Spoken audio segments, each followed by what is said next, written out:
warahmatullahi wabarakatuh. Hari ini kembali lagi kita di komunitas belajar kita dalam rangka kegiatan rutin yang biasa kita lakukan, di mana hari ini saya akan menjabarkan tentang visi dan misi tujuan dari sekolah kita yang akan kita implementasikan dalam kegiatan sehari-hari di sekolah kita. Nah, sebagaimana yang kita ketahui, visi sekolah kita itu adalah terwujudnya generasi yang beriman, berpengetahuan, dan peduli lingkungan. Nah, indikator tercapainya misi sekolah kita itu adalah yang pertama, taat beribadah sesuai dengan agama dan kepercayaan kita, yaitu agama Islam, berperilaku terpuji baik di keluarga, sekolah, dan masyarakat. Nah, bagaimana cara kita mewujudkan dari visi tersebut? Yang pertama, seperti kita biasanya melaksanakan sholat berjamaah setelah pulang sekolah dan habis materi pembelajaran, kita ke musala dan melakukan sholat berjamaah. Kemudian ada juga kita melakukan Jumat Takwa, sholat duha bersama, pembacaan surah Yasin bersama. Kemudian pembiasaan terhadap siswa, berdoa sebelum belajar, kemudian membaca Asmaul Husna, membaca surat-surat pendek. Visi selanjutnya adalah berpengetahuan. Yang akan kita lakukan adalah mengembangkan dari kemampuan mereka supaya mereka menjadi mandiri, bernalar kritis, dan kreativitas yang memfasilitasi keragaman minat dan bakat peserta didik. Kita ketahui bersama bahwa di sekolah kita ini mempunyai jumlah murid yang banyak. Dengan keberagaman mereka, tentunya mereka mempunyai bakat tersendiri, mempunyai bakat masing-masing yang akan bisa kita kembangkan sesuai dengan kemampuan yang mereka miliki. Baik itu dari segi pengetahuannya, kemudian dari fisiknya, misalnya dari fisik bisa kita kembangkan, misalnya nanti ada mengikuti lomba-lomba dari olahraga atau apa, itu yang nanti akan kita kembangkan. Bagaimana mereka itu bisa berkembang sesuai dengan potensi yang ada di dalam diri mereka masing-masing. Kemudian mengembangkan dan memfasilitasi peningkatan prestasi peserta didik sesuai minat dan bakatnya melalui proses pendampingan dan kerjasama dengan orang tua. Di samping di sekolah kita membina siswa-siswa kita agar mereka berprestasi, kita juga meminta pendampingan dari orang tua mereka. Rencana kita akan mengadakan mungkin nanti sekaligus silaturahmi bersama orang tua. Kita akan membicarakan bagaimana proses pendampingan ini supaya berjalan secara maksimal. Artinya kita di sekolah mendampingi mereka, di rumah pun orang tua mendampingi sesuai dengan apa yang kita kehendaki. Jadi antara orang tua dan guru itu sama-sama sejalan. Kan biasanya ada tidak sejalan, di sekolah seperti ini, di rumah seperti ini. Jadi yang kita kehendaki itu nantinya bagaimana pendampingan yang kita lakukan ini sejalan dengan di rumah yang didampingi dengan orang tua, agar hasil yang dicapai itu berjalan dengan maksimal, supaya tidak ada bertolak belakang yang di sekolah ataupun yang di rumah. Nah, mungkin itu nanti yang akan kita laksanakan. Semoga nanti berjalan dengan baik, dan ulun pun meminta dukungan dari guru-guru semua. Semoga itu dapat berjalan dengan baik dan hasilnya nanti akan lebih berdampak kepada siswa. Kemudian peduli lingkungan. Membangun kebiasaan peserta didik untuk peduli lingkungan fisik berupa kebersihan dan pencegahan bencana. Kemarin kita sudah ada mencanangkan sekolah kita sebagai sekolah sehat, di mana dalam kesehariannya setiap siswa itu memungut sampah sebanyak paling sedikit 5 sampah. baik itu sampah plastik, sampah daun-daunan, itu bertujuan untuk agar sekolah kita bebas dari sampah. Kemudian juga ada kemarin itu pencegahan bencana, karena sekolah kita ini rawan dengan banjir.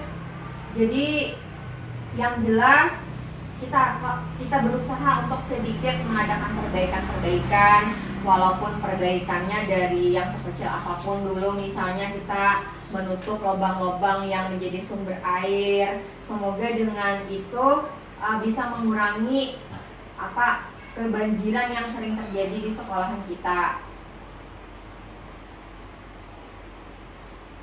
Dari apa yang telah Ulun sampaikan tadi, mungkin ada saran, masukan, pendapat dari Bu Pian semua, apa yang harus kita lakukan lagi yang mungkin masih perlu ditambahkan untuk kita mewujudkan visi dan misi kita tadi.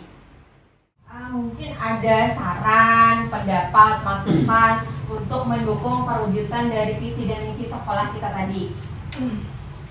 Ulun persilakan kepada Bapak Ibu semua untuk menyampaikan saran pendapatnya. Ya, terima kasih Bapak Mujri, dipersilakan. Assalamualaikum warahmatullahi wabarakatuh. Waalaikumsalam warahmatullahi wabarakatuh.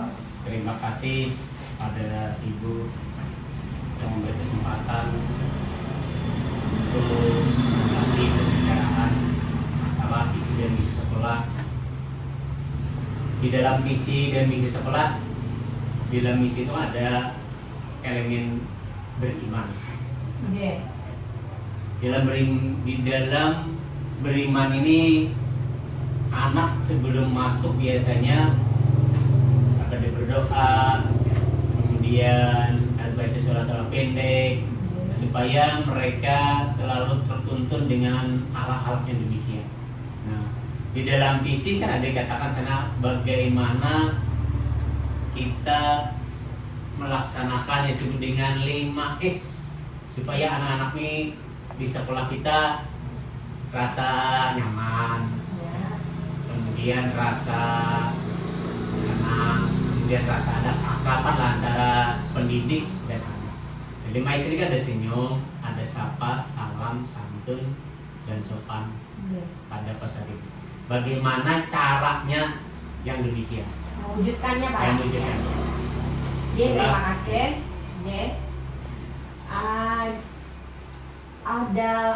Kita dalam mewujudkan pelaksanaan 5S. 5S itulah senyum, sapa, salam, santun, dan sopan. Nah, yang pertama nantinya akan kita buat semacam slogan lah. 5S itu nanti kita akan tempel di setiap kelas Bapak Ibu lah. Jadi supaya siswa itu melihat bahwa 5S itu apa? Senyum, salam, santun, dan sopan. Nah, kemudian yang paling mendasar ini adalah kita sebagai pendidik terlebih dahulu mencontohkan kepada mereka seperti senyum. Nah, jadi misalnya kita pagi itu menyambut siswa di depan kelas, yang pertama-tama kita lakukan itu adalah senyum kita sebagai gurunya. Jangan kita itu wajah kita itu agak cemberut atau ekspresi marah. Nah, yang pertama dulu kita harus senyum supaya siswa itu merasa tidak takut kepada kita, merasa senang melihat kita. Kemudian yang kedua, sapa. Kita menyapa siswa kita dengan ramah. Nah, ucapan salam. Ya. Kemudian salam. Assalamualaikum nak, apa kabar pagi ini?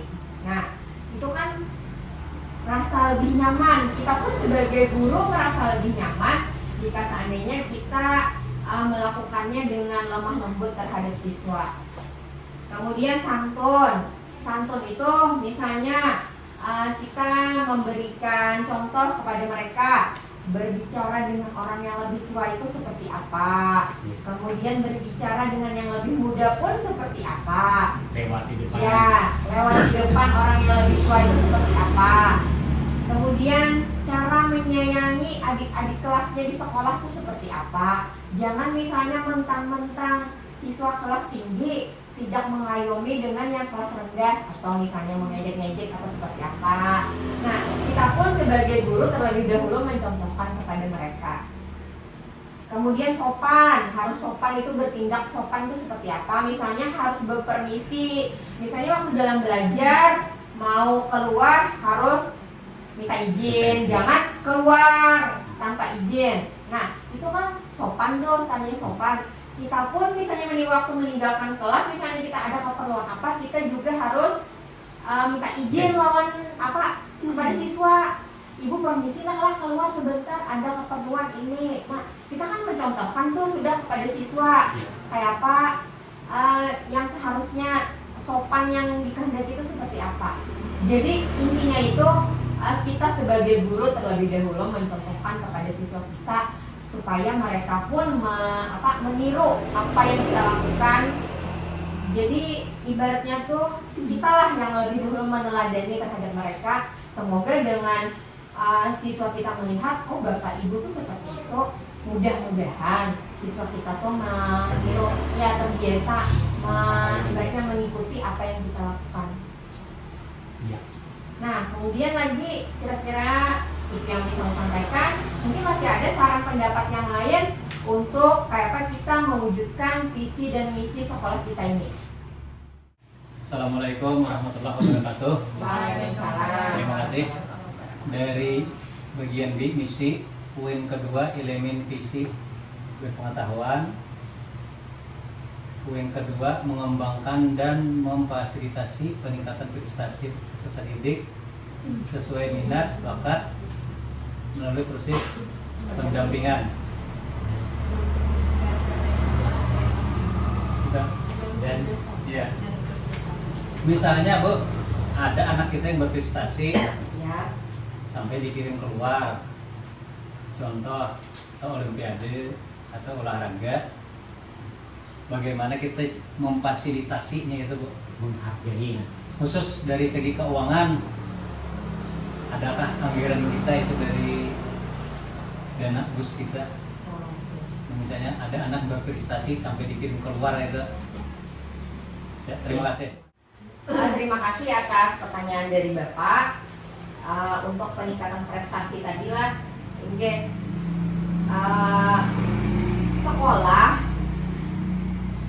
jelas kalah pasti memfasilitasi. Nah, tidak mungkin kami ibarat itu membiarkan peserta didik ibaratnya tuh mengeluarkan biayanya sendiri untuk mengikuti setiap kegiatan. Kami berusaha memfasilitasi apa-apa yang diperlukan oleh peserta didik, tentunya dengan ketentuan yang berlaku dan sesuai dengan dana BOS yang kita miliki.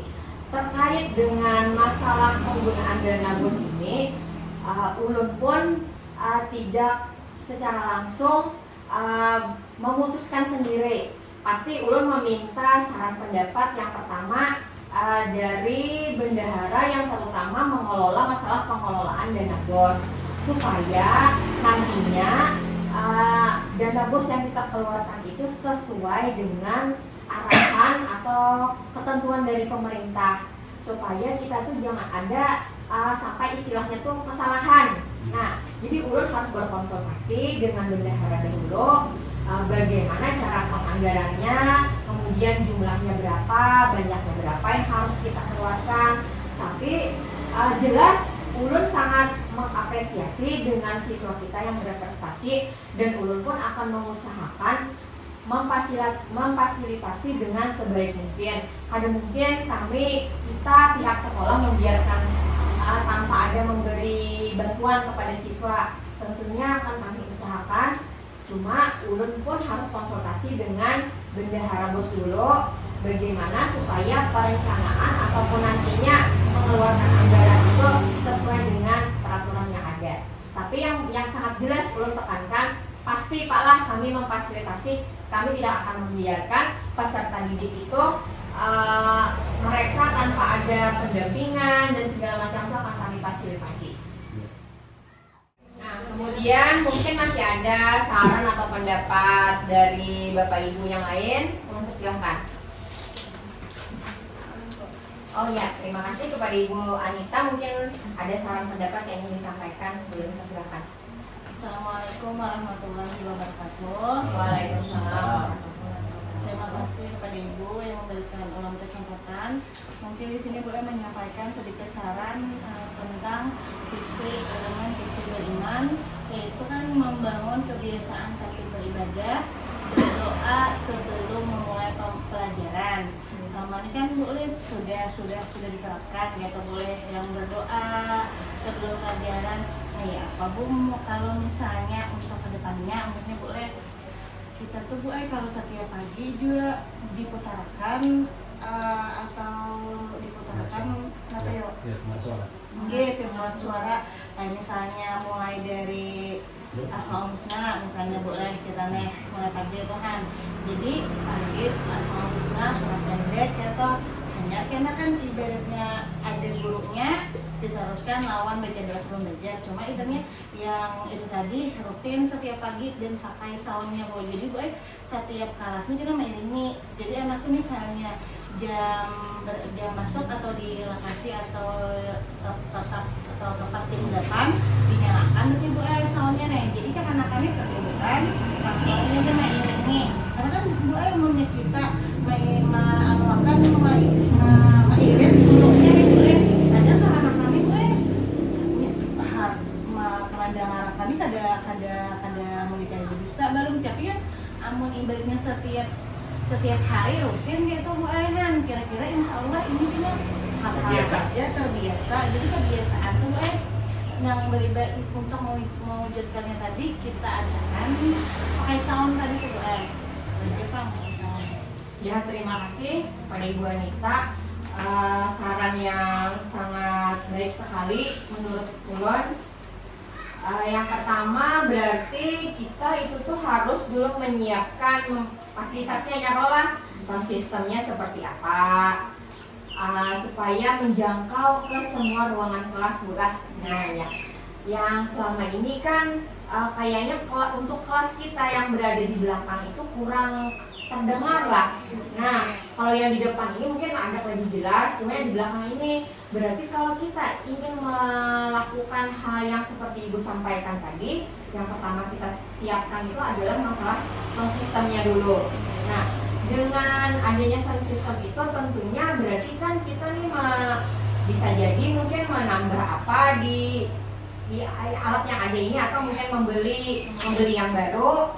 Nah, itu kan juga kita memerlukan dana. Nah, jadi sebelumnya nanti kita konsultasikan dulu dengan bendahara bos kita, kayak Pak, apakah kawakah kita menukar gitu atau menambahi supaya kelas-kelas yang di belakang itu lebih jelas kedengarannya, karena selama ini ulun pun pernah ke belakang tapi kedengaran sound system kita ini di belakang. Nah, dengan saran Ibu tadi, ulun merasa sangat baik sekali karena juga menghemat dari waktu kita. Gurunya ibaratnya kada terlalu susah untuk membimbing siswanya, dan mereka pun nantinya kalau setiap hari itu mungkin bisa jadi lebih terbiasa karena dilakukan setiap hari. Terima kasih ulun ucapkan kepada Ibu Anita, sarannya sangat baik sekali. Untuk saat ini ulun tampung dahulu, nanti ulun konsultasikan dengan Ibu Bendahara. Semoga dalam waktu dekat dapat kita laksanakan dan semoga nanti hasilnya dapat berjalan dengan baik sesuai yang kita harapkan. Terima kasih. Demikian yang bisa ulun sampaikan pada hari ini. Terima kasih atas saran, masukan, pendapat dari Bapak Ibu, dan terima kasih sudah berpartisipasi dalam kegiatan pada hari ini. Segala masukan dan saran Bapak Ibu ulun tampung dulu dan semoga dalam waktu dekat bisa ulun laksanakan untuk mendukung terwujudnya visi dan misi di sekolah kita.